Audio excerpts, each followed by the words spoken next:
Hey everybody, Darren Taylor here at Mudhog Mini Trucks in Cabot, Arkansas. We wanted to share some professional tips with you that we see through our mechanic shop on things that you can be doing right now that will cost very little here in the early part of the winter, but it will save you a ton of time and money in the spring, especially if you're putting your vehicle up. There's a few things that are actually general maintenance things that oftentimes get missed, especially if you've recently imported a vehicle or bought a vehicle that's actually been imported.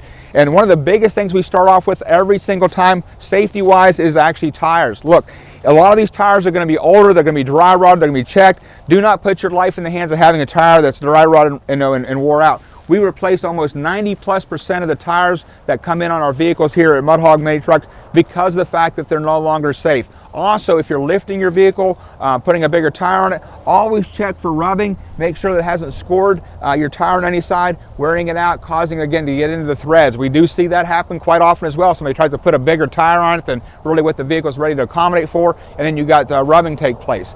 Now, when we work around the vehicle, we all know that these vehicles primarily come in white, so it's very easy to see rust, but we do see a lot of rust start to develop on these vehicles over time. So if you're getting ready to be in an area, for example, over the winter time where you're going to have any kind of salt elements, it's always a good idea to treat the underside. I've seen people talk about using motor oil and diesel fuel or some kind of type of a wax product to spray on the bottom of it. It doesn't really matter what type of undercoating you use, but you need to use something that's going to keep that lubricated because you don't need everything to rust and corrode actually up.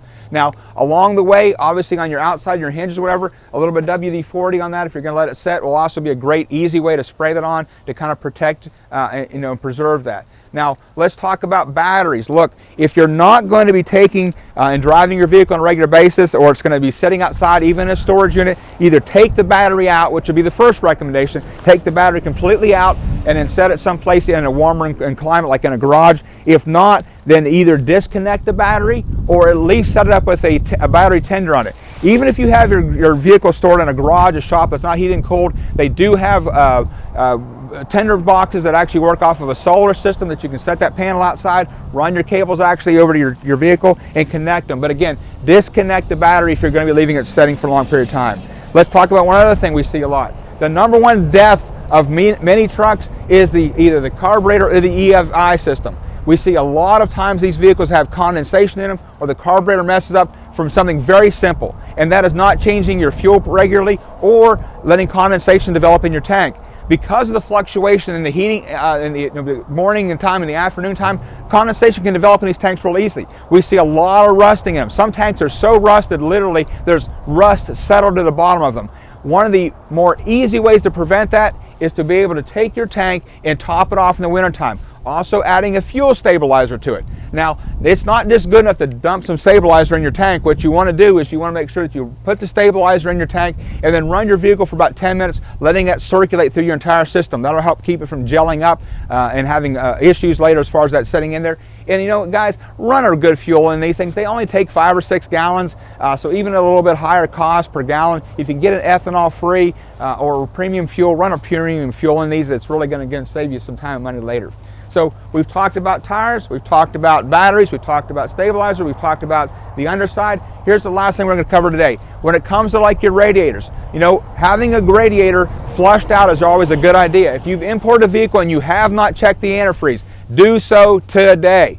Because you know what, a lot of these vehicles come in and there's no antifreeze in the radiator at all. Matter of fact, one of the things we see a lot of times is causing the head gaskets to blow is because there's such a small air radiator on these things, is a clog that develops in it, either due to rusting or debris. I see some of these that come in literally with just water, and sometimes it looks like it came out of a mud puddle.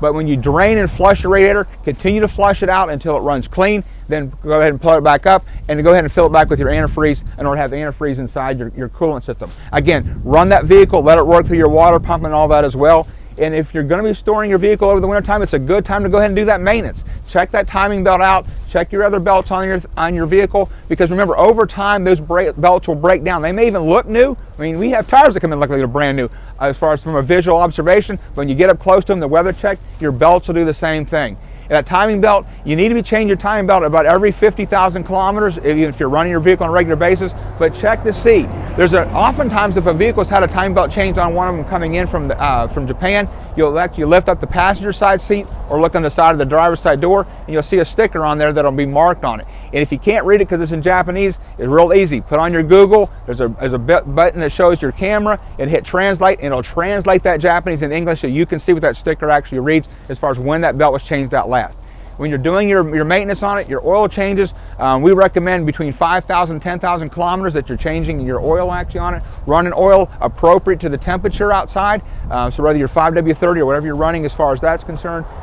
Also, do not rely on your temperature gauge to tell you whether or not your vehicle is overheating or not. If you get a radiator clog or something goes wrong with that, or your fuel pump happens to fail, and you start watching and basing whether or not you're going to drive based upon where that heat gauge is at, it's going to give you a false sense of security. We see some of these vehicles where the heat only goes up to about mid-range on the thermostat, and all of a sudden, boom, the head gasket blows, the motor's warped, and you got antifreeze down or whatever inside the head of your vehicle, and then you're looking at either having to hone that head completely down and do a complete breakdown on the motor. So again, little things will save you a ton of money later. If you've already messed up, or you know somebody's messed up and they've got a vehicle that's not running and you can't get it started properly, give us a call here at Mud Hog Mini Trucks, 501-350-2200. We are a full service center doing all major mechanical work as well. We put a lot of vehicles back in the road that sometimes have been setting up and stored for a very long period of time because we know how to go through and actually maintain those. So anyway, just give us a call. We'll be glad to help you out however we can. We do stock parts, a lot of parts, sales and service, even tires and whatnot, and we'll be glad to be able to assist you get your vehicle stored for the wintertime or get you set ready to roll again. Have a great and successful day.